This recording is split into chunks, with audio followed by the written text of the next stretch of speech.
जी दादा पवार जी की चिता अभी तक ठंडी भी नहीं हुई है। सुनेत्रा पवार जी शपथ लेने वाली हैं उप मुख्यमंत्री। क्या ऐसी जल्दबाजी है कि सुनेत्रा पवार जी को उप मुख्यमंत्री बनाया जा रहा है? जिस नेता की चिता अभी तक जली रही है, 2 दिन भी नहीं बीते हैं। महाराष्ट्र के डिप्टी सीएम अजीत पवार की मौत के बाद उनकी पत्नी सुनेत्रा पवार को उप मुख्यमंत्री बनाया जा रहा है, जिसको लेकर शिवसेना यूबीटी के प्रवक्ता आनंद दुबे ने कहा कि ये जो हो रहा है क्या वो सही है। शरद पवार को किसी बात की जानकारी नहीं है। महाराष्ट्र इस बात से खुश नहीं है कि क्या हो रहा है। इस जल्दबाजी का क्या कारण है? इस दौरान उन्होंने कहा कि अभी अजीत पवार की चिता भी शांत नहीं हुई और डिप्टी सीएम बनाने की कवायद तेज हो गई है। इस दौरान आनंद दुबे ने क्या कुछ कहा, आप खुद सुनिए। जी दादा पवार जी की चिता अभी तक ठंडी भी नहीं हुई है। महाराष्ट्र ने एक बहुत बड़ा नेता खोया है, बारामती ने अपना लाल खोया है, और उसके बाद भी हम देख रहे हैं, सुन रहे हैं मीडिया के माध्यम से कि आज सुनेत्रा पवार जी शपथ लेने वाली हैं उप मुख्यमंत्री। अभी उनकी पार्टी का अंदरूनी मामला है, लेकिन ये जो हो रहा है क्या ये नैतिकता है? क्या ये शोभा देता है किसी भी राजनीतिक दल को कि जिस नेता की चिता अभी तक जली रही हो, 2 दिन भी नहीं बीते हों? हमारे हिंदू धर्म में नियम है कि जब तक श्राद्ध का कार्यक्रम नहीं हो जाता, जब तक तेरही नहीं हो जाती, कोई भी नया काम, शुभ काम नहीं होता।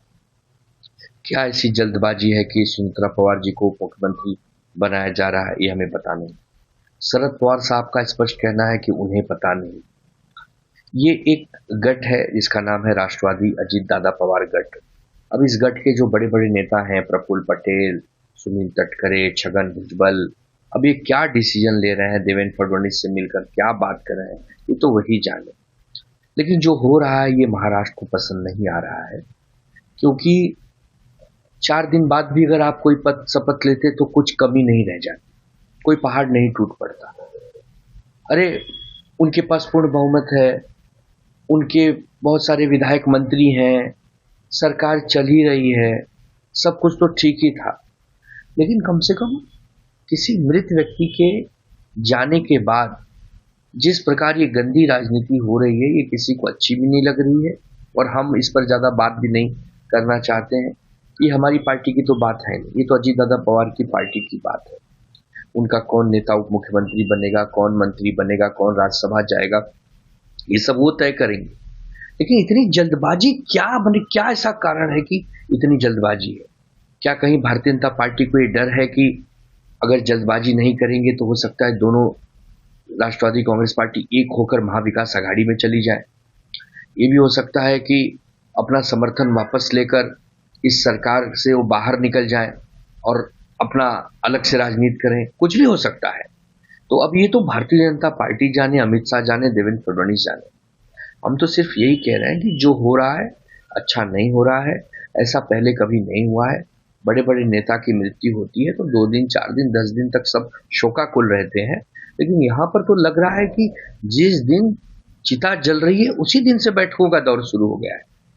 तो ये जो गंदी राजनीति कहूँ या इसको क्या कहूँ समझ में नहीं आ रहा है, बट हमारी पार्टी का इस पूरे व्यवहार से कोई लेना देना नहीं। फिलहाल के लिए बस इतना ही।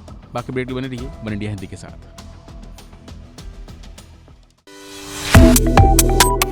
Subscribe to One India and never miss an update. Download the One India app now.